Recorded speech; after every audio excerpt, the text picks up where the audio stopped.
सर्वांना नमस्कार. सीमा स्वामी या माझ्या यूट्यूब चॅनलवर सर्वांचे मनापासून स्वागत. ही आहे निसर्ग सौंदर्याने नटलेली, गर्दी गोंगाटापासून दूर असलेली, प्रदूषणमुक्त वातावरणातील माझी सुंदर वस्तीशाळा. चारही बाजूंनी हिरव्यागार झाडांचे नयनरम्य मनमोहक असे दृश्य. जणू काही सर्व पक्ष्यांच्या निवाऱ्याची व्यवस्था सगळे इथेच केल्यासारखे वाटते.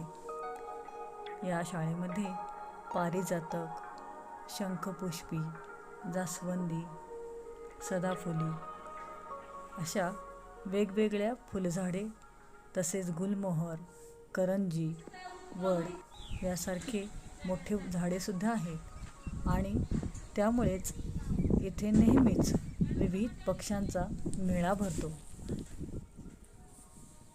पावसाळ्यामध्ये बहरलेल्या या शंखपुष्पीवरील फुलावरील मकरंद खाण्यासाठी इथे वेगवेगळ्या आकाराच्या फुलचुख्या येतात. ही सुंदर डोलणारी फुले फक्त पक्ष्यांनाच आकर्षित करत नाहीत, तर शाळेचे सौंदर्य देखील वाढवितात. मुलांना येता जाता सहज हाताला येतील अगदी एवढ्या उंचीवरची ही फुले आहेत. त्यामुळे यावर बसणाऱ्या वेगवेगळ्या रंगाचे पक्षी विद्यार्थ्यांना अगदी जवळून पाहता येतात आणि ते त्यांच्या निरीक्षणातून खूप आनंद मिळवतात.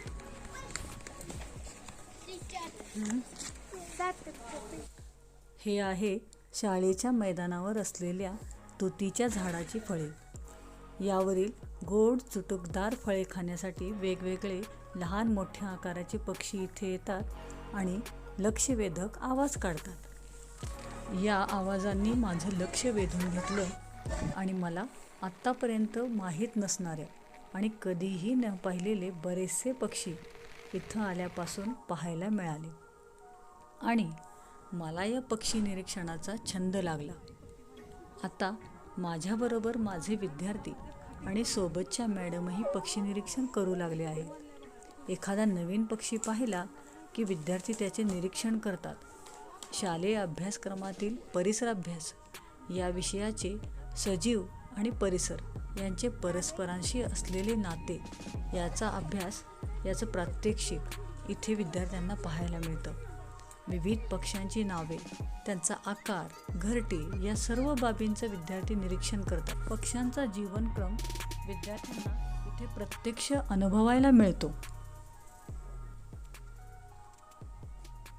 कसला पक्षी दिसला तुला? ती एका ह्याच्यावर ती हिरवा आणि त्याच्या डोळ्या असं पांढरं होतं आणि त्याच्या डोळ्यावर असा ती पिवळा ह्यातलं काळा ठिपका होता आणि इकडून काळं होतं आणि वरनं त्याच्या होतं हिरवं. आता आपण आमच्या शाळेत येणाऱ्या विविध पक्ष्यांची ओळख करून घेऊया.